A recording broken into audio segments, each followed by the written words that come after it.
Hey guys, John from the John Muir Show here, and the guy who normally shoots my videos, he decided to book it down to Nashville. Like, he's living the life down there. They got the CMA Awards, the country awards that are going on this week.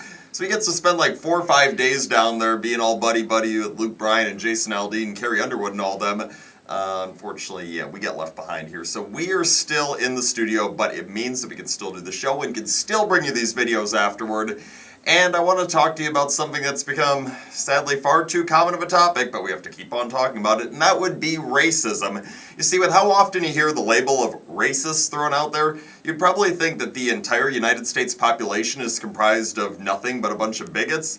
But of course, that is far from the truth. You see, most people are actually good people. They are not completely bigoted. I guess CMA Fest tie-in right there. Most people are good, Luke Bryan's song. Anyways, I digress. Most people are decent people. They're not bigots. They're not racist. They're not evil. And it's just getting really, really tiring hearing time and time again that people say, oh, you disagree with me politically. You must be a racist. Even when the conversation, the topic, has nothing to do with race whatsoever. I mean, just because you might not agree with me politically doesn't mean that either you or I are racists. I mean, there are so many political topics where you hear the word racist thrown out there that, like I said, have nothing to do with racism. When Brett Kavanaugh was confirmed to the Supreme Court within the past couple of months, there were people saying, oh yeah, Kavanaugh's entire confirmation process, it's racist. Like, everybody involved, Kavanaugh, the women who accused him of sexual assault, they were all the same race. There was no racism involved whatsoever, but yet people still go out there claiming that. And then you just had this op-ed that was written by a guy on CNN, he's a contributor by the name of Sean Turner, claiming that Republicans must, quote, ask why so many people with racist values embrace the GOP. Going on to claim that President Trump, of course, is a racist in his mind, because President Trump insulted the IQ of Maxine Waters, a Democrat congresswoman from California who's African American, and also claiming that President Trump is a racist because he was all for a campaign ad leading up to the midterm elections in the past few weeks that painted Latinos as murderous criminals, as Mr. Turner likes to put it, referring to the ad that was talking about the guy who came across the border illegally multiple times, even after he was deported, kept coming back, and ended up going on to kill a few cops, Luis Bracamontes, referring to that.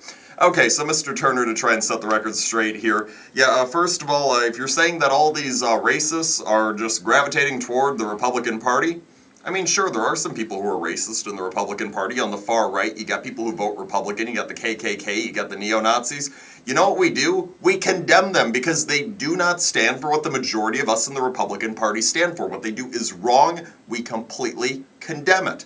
But there are so many people who are racist that gravitate toward the left as well. But how come it is so many of our friends that are on the other side of the aisle refuse to condemn the groups that are equally racist and equally as bad as the KKK and the neo-Nazis? Why do so many liberals not want to condemn Black Lives Matter or Antifa? These are racist domestic terrorist groups. They should be condemned, but far too many people on the left won't do it because, oh, they vote the same way we do on election day. Not a legitimate excuse. And when people like Mr. Turner here are saying that President Trump is a racist, okay, President Trump was not calling Maxine Waters a low IQ individual because she's black. He was saying it because she's made a number of statements over the years, including recently, that have shown that she has a very low IQ. And when it comes to the commercial about Luis Bracamontes, he's not saying that everybody who comes to this country that is brown is a bad person. He is saying this particular individual is a bad person because he murdered multiple cops. I mean, it is just getting so tiring that time and time again,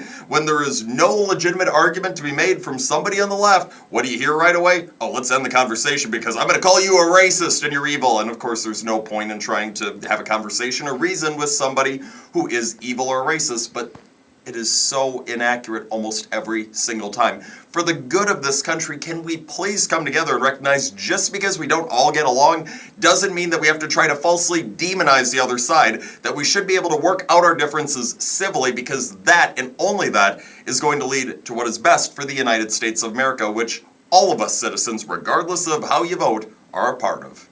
That's all the time we have for today, but the John Muir Show, it's back tomorrow and each and every weekday, 8:40 a.m. on WTAQ, 9 a.m. on WSAU and WHBL. Till next time, I'm out.